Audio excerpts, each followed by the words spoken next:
noite, como combinado e previsto, nós estamos iniciando, temos 1 minuto ainda para testar se está tudo bem e começarmos o nosso modesto trabalho. 1 minuto parece pouca coisa, mas não é. Em 1 minuto se faz a guerra e se constrói a paz. Muito bem. Boa noite a todos. Nós queremos agradecer essa oportunidade que o 24º Seu nos concedeu, uma honraria, né? Começar o ano, no primeiro dia do ano, com um trabalho e as voltas com a doutrina. Sem a doutrina, nós provavelmente não seríamos quem somos, não é? Nós teríamos mais aflições e compreenderíamos menos, né? A doutrina é um grande consolo. Então, nós agradecemos profundamente essa oportunidade, graças aí a Annelise, né? Uma paciência comigo que sou um analfabeto para estar aqui. Não foi tarefa fácil, mas cá estamos. E a gente inicia os trabalhos espíritas todos com uma prece e uma oração. E nós separamos do presente que a Dona Diva me deu no final do ano passado, Conduta Espírita pelo Espírito André Luiz. Sustentar inalteráveis a fé e a confiança sem temor, queixa ou revolta, sempre que enfermidades conhecidas ou inesperadas lhe visitem o corpo ou lhe assediem o lar. Cada prova tem a sua razão de ser. Com o necessário discernimento, abster-se do uso exagerado de medicamentos capazes de intoxicar a vida orgânica. Para o serviço da cura, todo medicamento exige dosagem.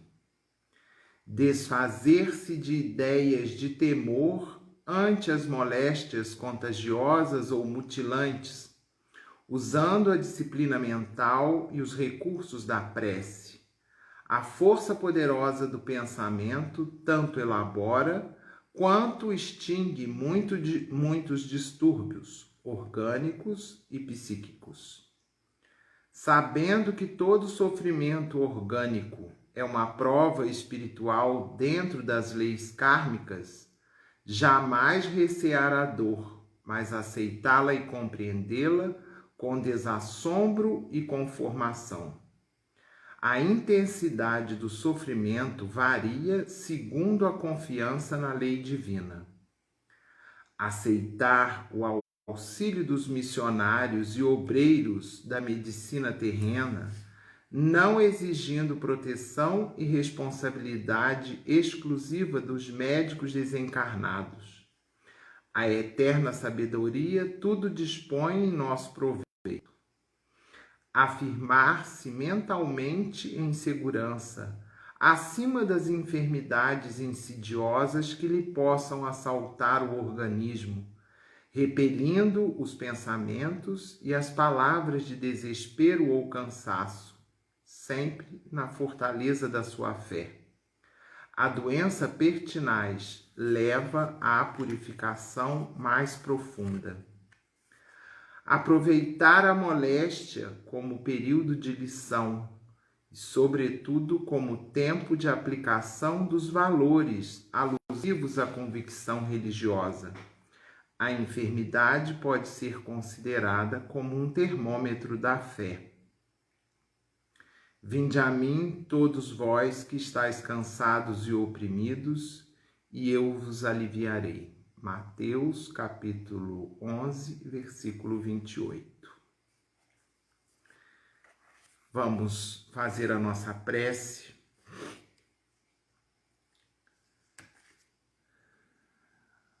Rogando aos bons espíritos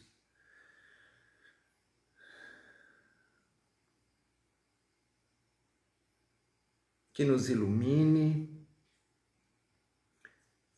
nos acompanhe, nos intuam e que possamos estabelecer, ainda que por breves instantes, uma conexão de reflexão e de paz, de harmonia e de oração profunda pela humanidade.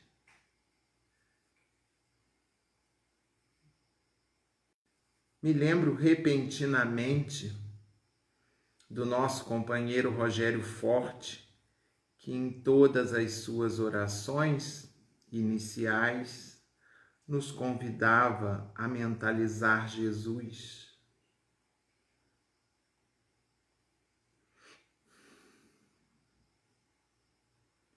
O médico das almas.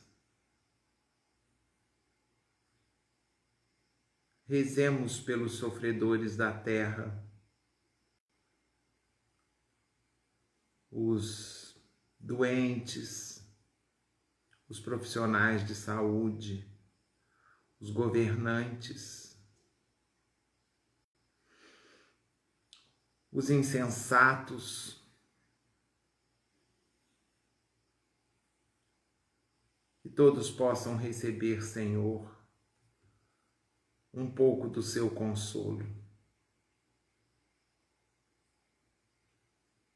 Confiantes na misericórdia divina, que é sempre infinita, iniciamos mais um trabalho na casa espírita, porque estamos afastados do centro, dos centros, mas podemos nos transformar a nossa casa física, mental, espiritual, em centros espíritas, em focos de luz. Que esse desiderato, esse trabalho que me foi confiado, possa contribuir, ainda que infimamente, para algum conforto e reforço à nossa esperança. Que assim seja. Que assim seja. Então, nós temos plena consciência da diferença entre um trabalho presencial, não é? E o trabalho online. No início da pandemia, quando se difundiram muitos os trabalhos online e as assistências todas online, isso nos empolgou demais. E nós achávamos que seria uma coisa breve, que não fosse uma coisa tão duradoura. E eu não sei vocês, mas eu não aguento mais nada online, porque parece que a vida toda está online. Meu serviço é online, as palestras são online, as conversas são online. E isso, mormente, num trabalho espírita, não é a mesma coisa, não é? Nós aqui não temos a harmonização da voz poderosa da Dona Diva, por exemplo. Não temos a voz do Luiz Farani, o violão do Luiz Farani, dedilhando e fazendo quase que como cair da espiritualidade bênçãos sobre nós. Não temos o vozeirão do Alexandre Vitorino. Não temos as preces e o sorriso da Olímpia. Não temos aqueles companheiros que ficam nos esperando na casa espírita, logo à porta, a nos entregar uma mensagem, um sorriso, dizendo foi bom você ter vindo. E isso tudo não é fácil suprir tudo isso com algo que catalise a nossa atenção. Não é tarefa fácil, mas por hora é o que nos resta. E todos nós estamos ansiosos por esse contato, por essa presença. E essa talvez seja uma grande lição desses períodos da pandemia. Uma, das grandes lições, de que nós precisamos do contato, nós precisamos das pessoas, nós precisamos do encontro. E eu tenho visto algumas observações a respeito desse universo online que, de alguma maneira, o afastamento e essa facilidade em que nós temos de que alguns companheiros solidários estão nos assistindo, mas a qualquer momento basta um clique e a pessoa sai, não é? Assim como o universo virtual é assim. Aquilo que o filósofo Zygmunt Bauman chama da liquidez das relações. As relações virtuais, as relações modernas, elas são líquidas, porque nós não temos uma regra tão rígida da educação que no Centro Espírita nos impõe nos manter assistindo uma palestra que às vezes não nos identificamos. E nós ficamos ali, em oração, esperando que a prece final salve, ou que o momento do passe salve a nossa saída da casa espírita. Aqui é diferente, não é? Vocês podem simplesmente sair. E esse ato de deletar, de bloquear, de sair no mundo virtual, ele dificulta o nosso aprendizado da convivência. A convivência é um aprendizado, não é? E nós cada vez mais temos essa lição de que precisamos do convívio, precisamos da presença física dos amigos, dos ideais, dos confrates. Então, rezamos para que em breve possamos estar juntos, compartilhando não só a energia dos confrates encarnados, mas, sobretudo, a ambiência do Centro Espírita, não é? Onde os espíritos estão lá, preparando o ambiente para nos receber. Então, os medicamentos, né, que nós recebemos, aquela paz que nós usufruímos na casa espírita, também é muito salutar, indispensável e que, obviamente, para mim e para todos nós está fazendo muita falta. Contudo, por hora, como eu disse, é o que temos, não é? E eu achei muito significativo, os místicos e os espiritualistas dizem que o dia de hoje ele é muito significativo, porque é o dia 1 do mês 1 do ano 2021. É o primeiro dia dos 21 anos do século 21. O século que alguns dizem o século da tecnologia. E nós, junto com alguns pensadores, ousamos dizer que, em termos de tecnologia, nós avançamos muito, né? Nós caminhamos muito. O século da tecnologia já começou há muito tempo, no século passado, e não para mais. O que nós precisamos é fortificar o outro pilar da civilização, porque a civilização ela é um frontão que se sustenta sobre dois pilares.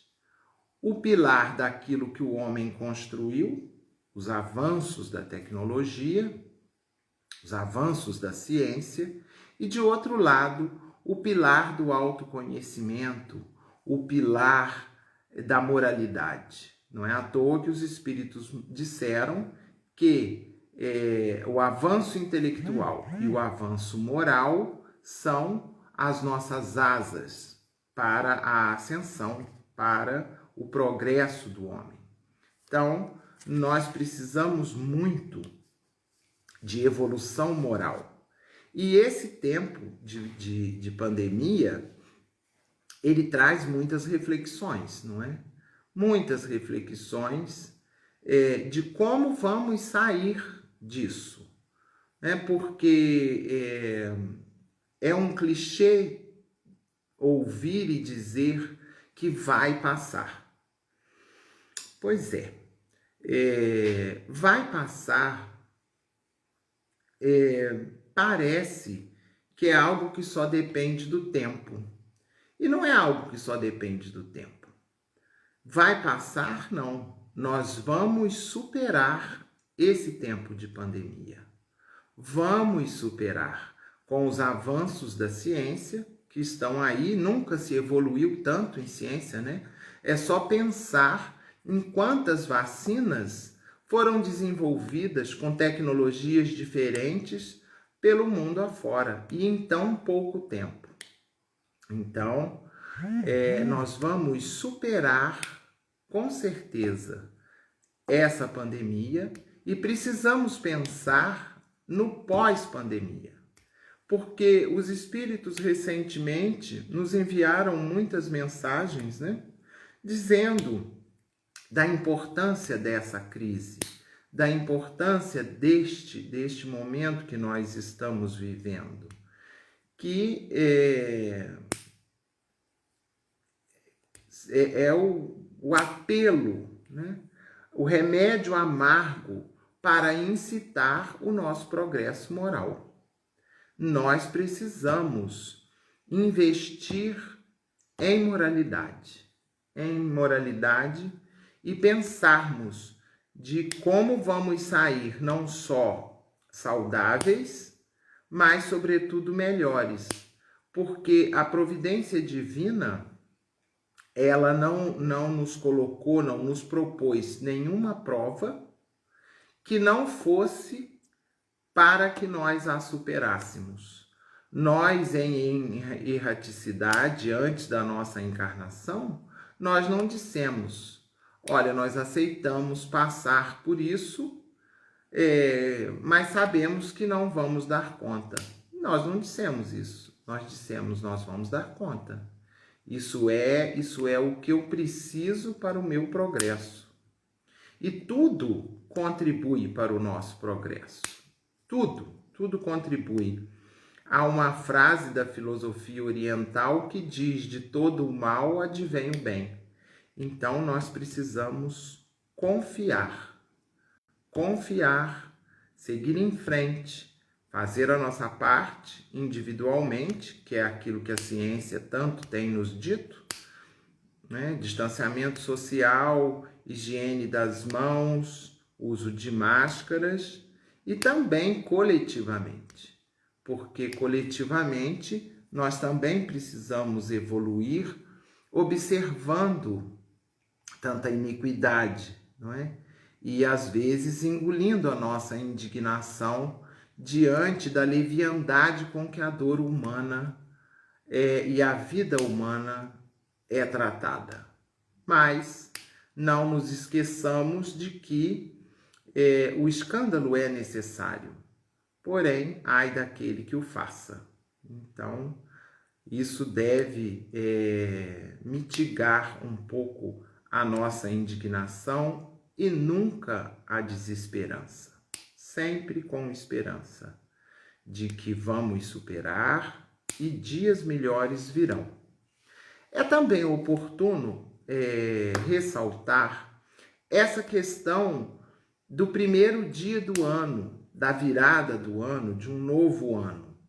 Porque o calendário, a divisão do tempo em meses, em anos, ela é uma criação cultural, não é? Ela é uma criação cultural. O ano efetivamente começa, a virada realmente se dá quando nós nos comprometemos com alguma mudança. Porque senão nós trocamos a folhinha, viramos o ano numericamente, mas continuamos a arrastar o homem velho. Então, é preciso realmente comprometimento com mudanças, com a alteração de nós mesmos, aquilo que o Espírito Joana de Ângeles chama de o nosso lado de sombras. É preciso iluminar essas sombras e ir afastando-as. E é possível, né? Se a cada período que culturalmente nós estabelecemos como uma mudança de ano, como algo que vai se renovar, que nós nos renovemos, que nós façamos uma listinha, não da dieta, não dos freios no consumismo, mas de algum avanço nas virtudes e de alguma coisa em nós que nós podemos mudar, que não é tão boa assim. Então, eu acho que essa é uma reflexão também oportuna nesse primeiro dia do ano, que nós podemos alterar o nosso modo de ser e de estar no mundo, porque o compromisso de estar encarnado, ele é inadiável. Nós precisamos retornar ao mundo espiritual melhores do que quando de lá saímos. Essa não é uma missão das mais fáceis, mas é um compromisso inadiável. Pois bem, o tema que nos foi proposto é o capítulo mais longo e mais trabalhado do Evangelho segundo o Espiritismo, Bem-aventurados os aflitos. Me parece bem oportuno falar das aflições, falar de quantas aflições temos vivido. E aí é preciso que a gente faça uma digressão, uma diferenciação de quais aflições nós estamos tratando. Porque, por certo, aquele parcelamento em 30 vezes de uma nova televisão que nós fizemos no cartão de crédito ali na Black Friday, essa não é uma das aflições que Jesus tratou. Porque essa aflição, Kardec até separa lá no capítulo de causas atuais e causas pretéritas das aflições. Jesus não está tratando das aflições que são causadas pela nossa incúria, pela nossa insensatez, não é?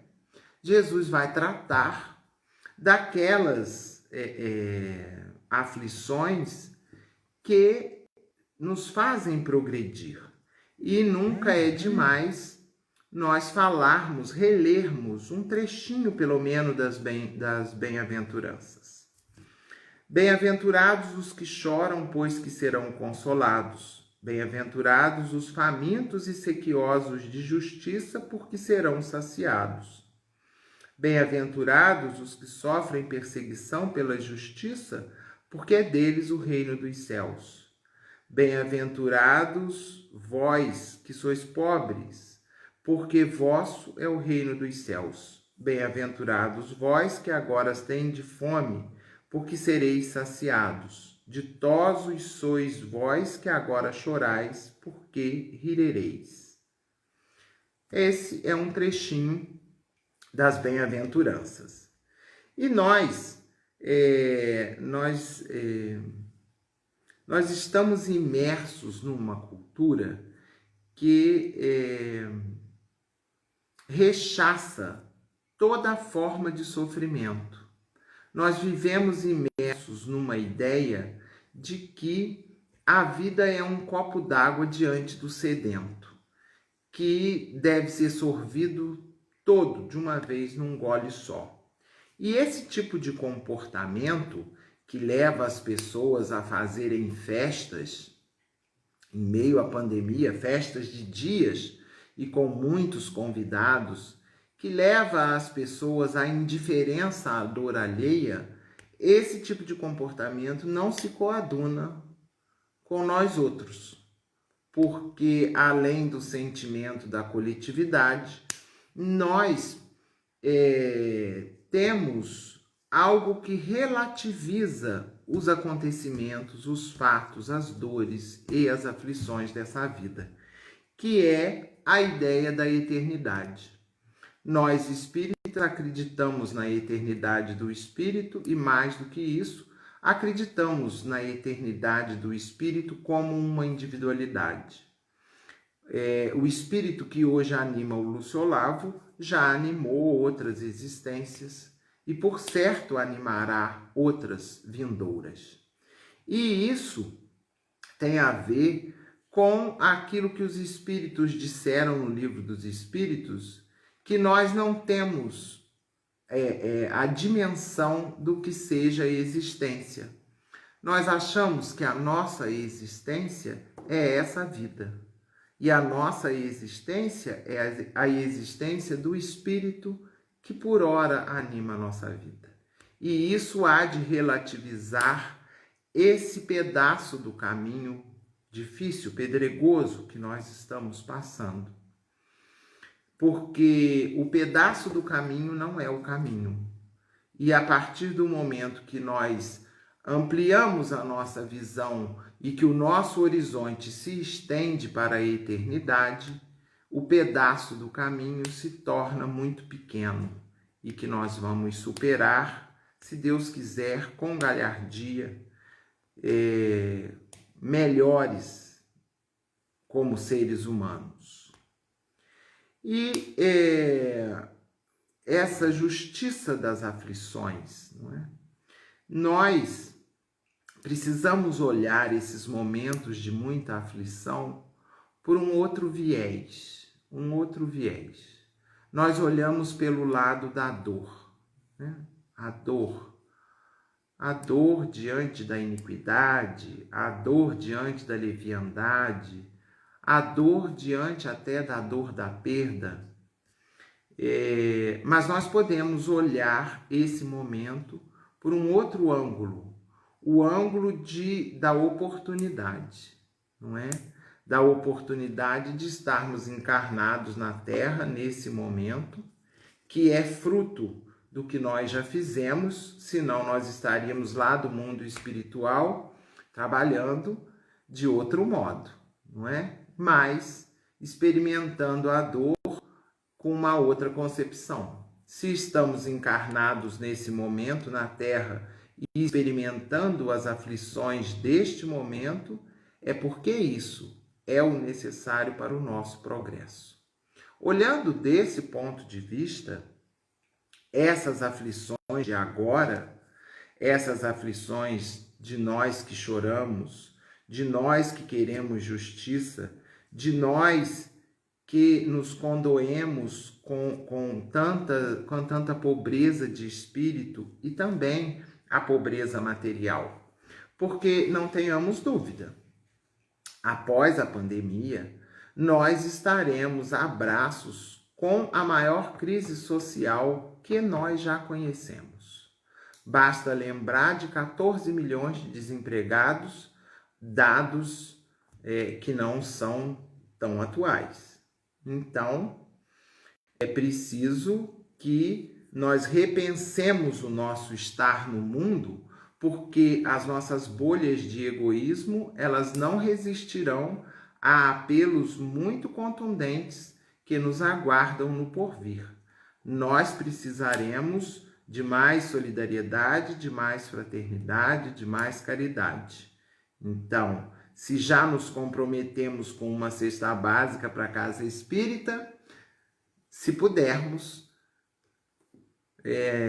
nos comprometamos com 2, com 1,5, alguma coisa nós teremos que fazer, porque muitos serão os necessitados. Então, essa é uma oportunidade também. A oportunidade de sermos mais solidários, porque mesmo à distância, nós podemos mandar uma mensagem carinhosa para um amigo ou amiga, nós podemos nos comprometer com entidades de caridade. As casas espíritas, elas não pararam o serviço assistencial com muita dificuldade e com risco, porque as cestas básicas não saem voando lá da casa espírita para a casa do necessitado. É preciso algum contato físico e é preciso alguém que se predisponha a isso. Então, mais do que nunca, nós precisaremos nos reinventar e nos doar mais. E isso é uma grande oportunidade. Eu escolhi, para nortear o nosso trabalho, 2 pequenos trechos. Porque 2 pequenos trechos, um de Santo Agostinho, que está no próprio capítulo 5, e um do Espírito Emmanuel, que está lá no Reformador. Reformador de muito tempo atrás, e que nós vamos observar, Reformador de 1952, bastante tempo já, né? Então, o Santo Agostinho, no capítulo 5, ele tem um trecho muito consolador sobre a questão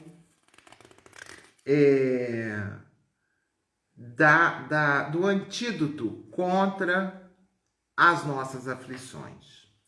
Antes disso, é preciso que a gente não perca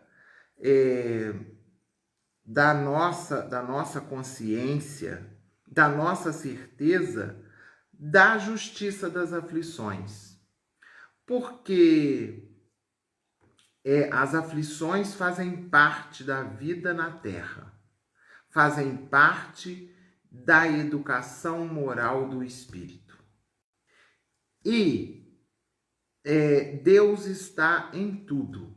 Deus não está só na bonança. Deus está também na vicissitude, que ora é causada pela nossa insensatez, ora faz parte daquilo que nós nos comprometemos a passar, superar e vencer.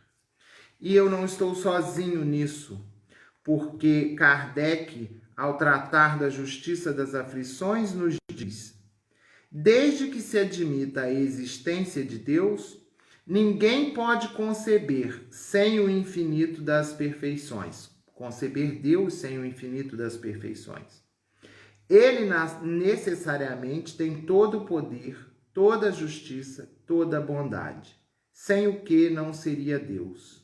Se é soberanamente bom e justo, não pode agir caprichosamente em comparcialidade. Logo, as vicissitudes da vida derivam de uma causa, e pois que Deus é justo, justo há de ser essa causa. Então, as vicissitudes, elas não caem como uma praga sobre nós. As vicissitudes da vida têm causa, todas elas. E se Deus é justo, justo há de ser a causa.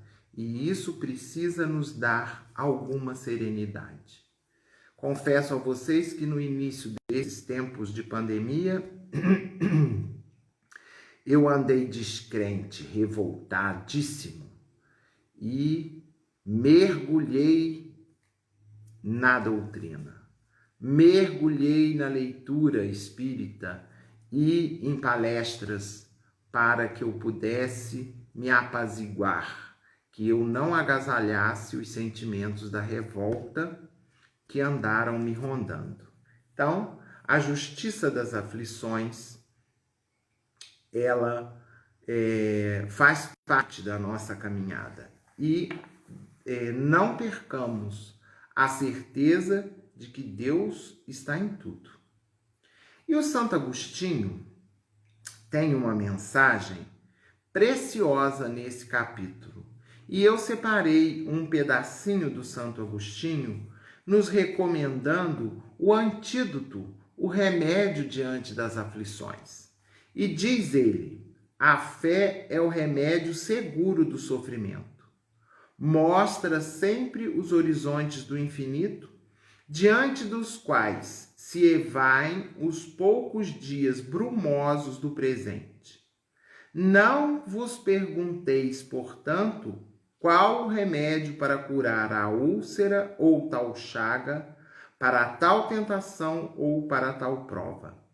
Lembrai-vos de que aquele que crê é forte pelo remédio da fé, e aquele que duvida um só instante da sua eficácia é imediatamente punido, porque logo sente as pungidas angústias da aflição. A aflição da incerteza, essa é uma aflição que não deve nos rondar, não é? A aflição da incerteza, ela tem que ser muito breve, porque a fé é esse antídoto. A fé é o remédio, como diz Santo Agostinho. E a nossa fé, ela é uma fé que não é a fé cega. É a fé daquele que crê porque sabe que crê. É a tal da fé raciocinada. Então, diante das incertezas, diante da desesperança, diante da dor, busquemos compreender, porque a compreensão há de nos dar o apaziguamento. E de outro lado, compreender é atributo da razão. Ao lado desse atributo, nós devemos dulcificar os nossos sentimentos. Devemos adoçar as nossas palavras, os nossos pensamentos. E, na medida do possível, trabalhar para o bem. Porque é o trabalho, né? Não esperemos que estejamos prontos, ou que passe isso, ou que passe aquilo. Nos coloquemos à disposição para o trabalho, porque o trabalhador está pronto na medida que trabalha, não é? E fortifiquemos a nossa fé pelo entendimento e por agasalhar bons sentimentos no nosso coração. Compreensão e doçura dos sentimentos fazem com que as aflições do caminho, quaisquer que sejam se tornem mais suportáveis. E sempre me instigou muito a curiosidade a questão da natureza dessas aflições. Sempre me instigou muito. E desde que eu fui brindado com essa oportunidade de agora, eu fiquei pesquisando. Fiquei pesquisando e tomando o cuidado para não assistir milhões de palestras sobre esse tema que tem disponíveis na internet, porque aquilo, de um certo modo, induz, né? Não estou dizendo que não seja bom assistir, melhor do que me assistir. Mas isso vocês fazem depois. Mas eu não quis assistir palestras. Então fiquei pesquisando e me deparei com essa mensagem do Espírito Emmanuel que cai como uma luva na questão da natureza das aflições e o que Cristo nos garantiu ser bem-aventurada.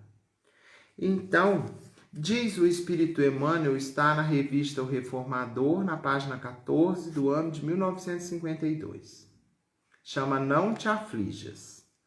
Não te aflijas diante do quadro de lutas que te arrebatam, diante do torvelinho das provas inevitáveis. Não nos perturbemos, diz ele, porque a inquietação destrutiva nada constrói em benefício dos semelhantes. Quando Jesus proclamou a bem-aventurança aos aflitos, não se reportava aos espíritos insubordinados e impacientes que elegem o desespero e a indisciplina por normas regulares de reação. Como nós vemos isso, né? A indisciplina, o desespero diante das aflições. Realmente, Jesus não estava se reportando a esses, segundo o Espírito Emmanuel, aos insubordinados e impacientes. Referia-se, antes de tudo, aos que se acham aflitos por ajudarem o engrandecimento coletivo, por se converterem realmente à luz eterna, por se consagrarem à caridade e, acima de tudo, por se dominarem, transformando-se em veículos da manifestação da vontade do Senhor. Esse texto do Espírito Emmanuel, para mim, foi extremamente elucidativo, porque as aflições que são bem-aventuradas são as aflições do homem cônscio, do homem consciente da sua missão e da sua responsabilidade de espírito encarnado. Isso traz alguma aflição, não é? Isso traz alguma responsabilidade. Não viver de um modo leviano, não viver transformando-se em produto do consumismo, viver de um modo digno e de um modo que também abarque o coletivo, de pensar no outro, de pensar no todo, né? Porque essa é a segunda lição que esses tempos de pandemia nos concede. A humanidade nunca teve tanta consciência. O primeiro ponto que eu destaquei positivo da pandemia foi a questão de que ficou evidente o quanto nós precisamos do outro, da presença física, do abraço, do sorriso e da convivência. O outro ponto que me parece também muito enaltecido nesses tempos de pandemia é a questão de que a humanidade é um todo.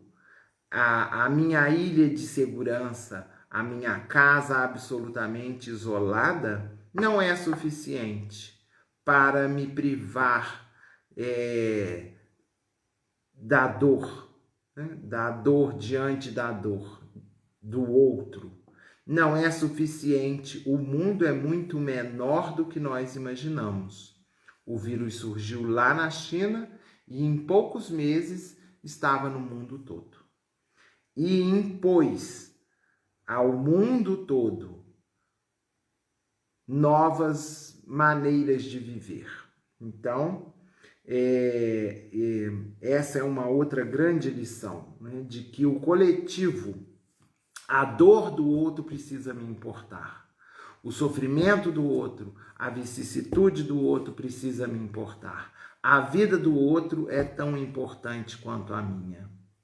Então, nesse sentido, nunca ficou tão evidente que nós somos, que a humanidade encarnada é um único corpo.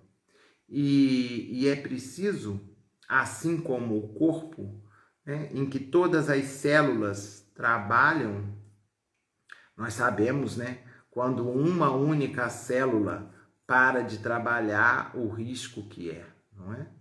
Então, assim como o corpo, nós hoje entendemos a humanidade encarnada como esse todo.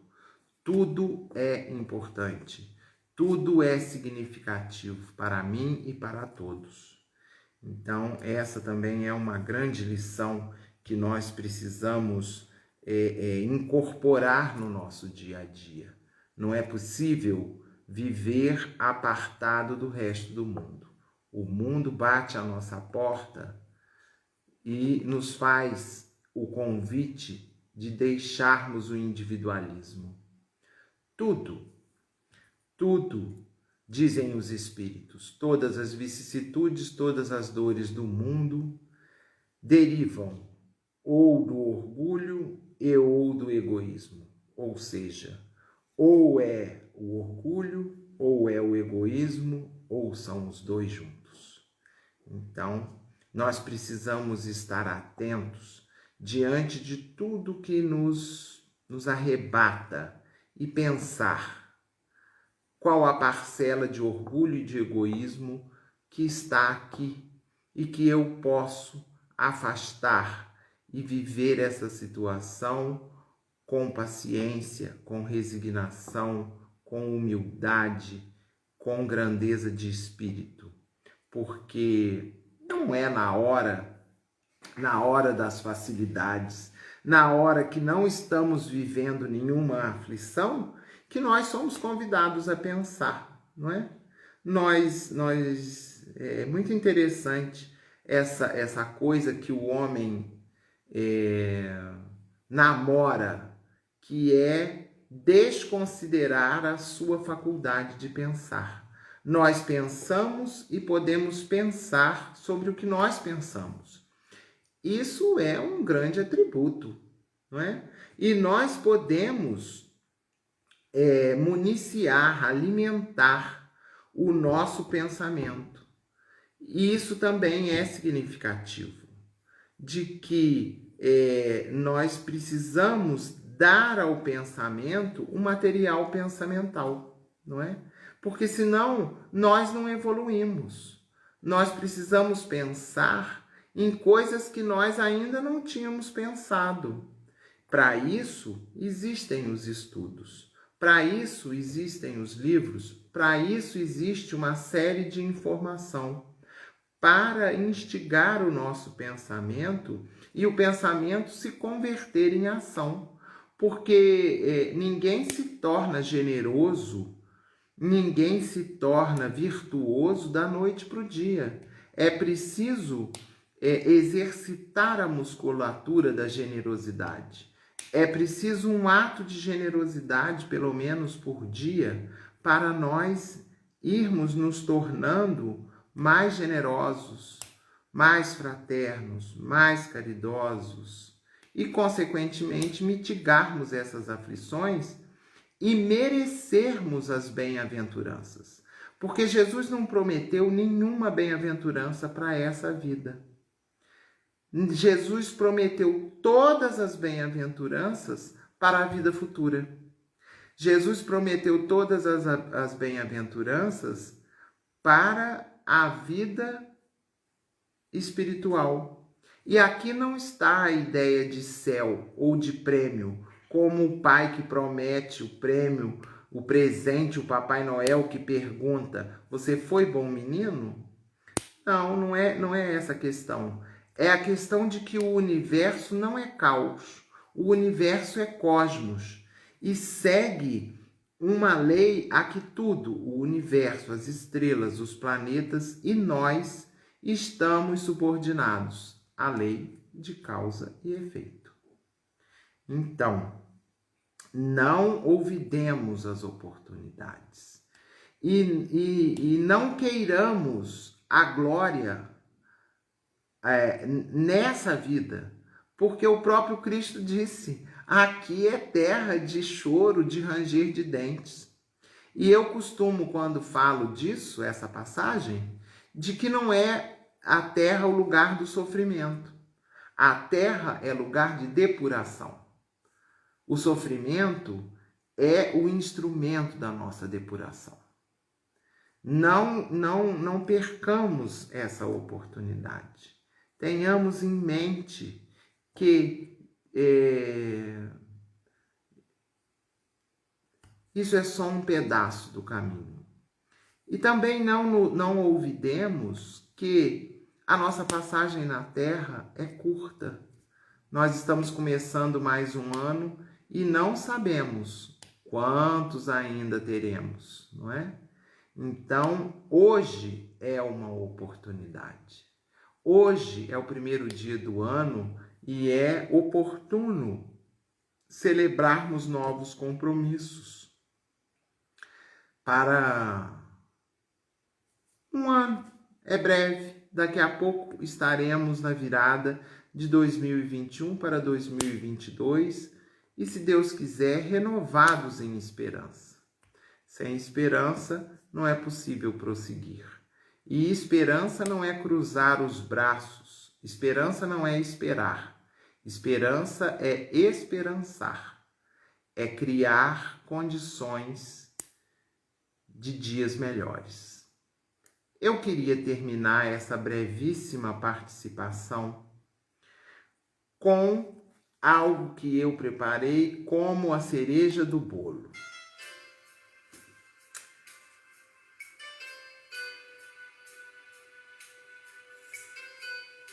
Eu espero que vocês estejam ouvindo.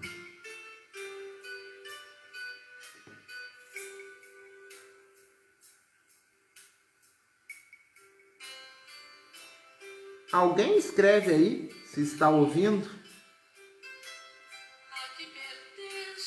Vamos interagir, vamos usar a tecnologia a nosso favor.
batizadas de luar,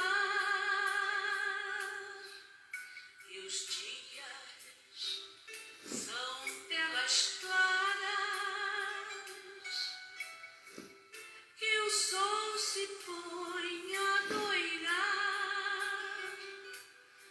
o crepúsculo é tão belo quanto o próprio alvorecer, e o prodígio do arco-íris, quem poderá descrever?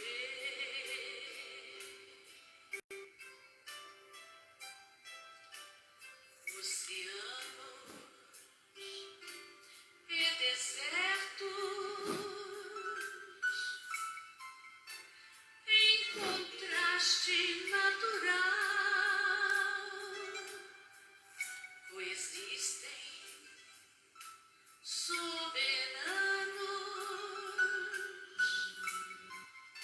na extensão descomunal.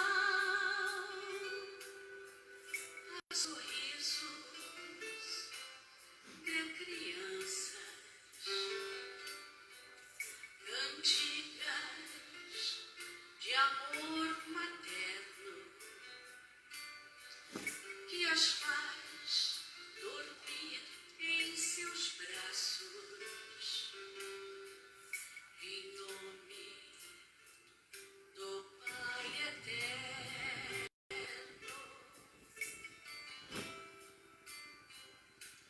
Este planeta que eu amo, o lar tantas vezes meu, é a escola da redenção que o Senhor me concedeu. Mãe Terra, bendita sejas, as dores que te consomem, para gerar em teu ventre um anjo de cada homem.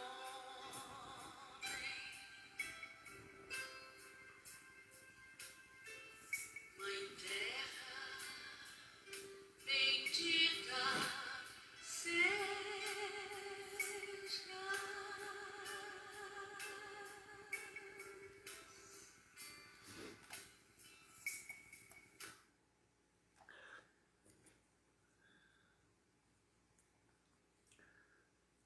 Vamos agradecer a oportunidade de estarmos juntos, agradecer essa música, agradecer a doutrina consoladora dos Espíritos e rogar por todos os sofredores da terra, Senhor. Pedimos, rogamos a falange do Dr. Bezerra de Menezes que receba não um pedido, mas a nossa prece de gratidão e de reconhecimento. Sabemos, Senhor, que não estamos sozinhos, que a sua misericórdia infinita a todos acolhe. E como eternos pedintes, rogamos a Maria Santíssima, nossa Mãe pelos laços espirituais, que derrame sobre a casa de cada um de nós, a casa física e, sobretudo, a casa mental, pétalas de bênção, Senhor. Uma bruma envolva a todos nós e nos dê força, energia esperança, bondade, fraternidade, paciência, resignação. Esperança sobretudo. Muito obrigado a todos vocês, muito obrigado aos espíritos que nos legaram essa doutrina de consolação. Nessa encarnação, nós recebemos muito. Recebemos a oportunidade de conhecer a doutrina que nos consola, nos ampara, nos orienta. Mestre amado Jesus, despeça-nos em paz. Esteja conosco, Senhor, hoje, agora e sempre.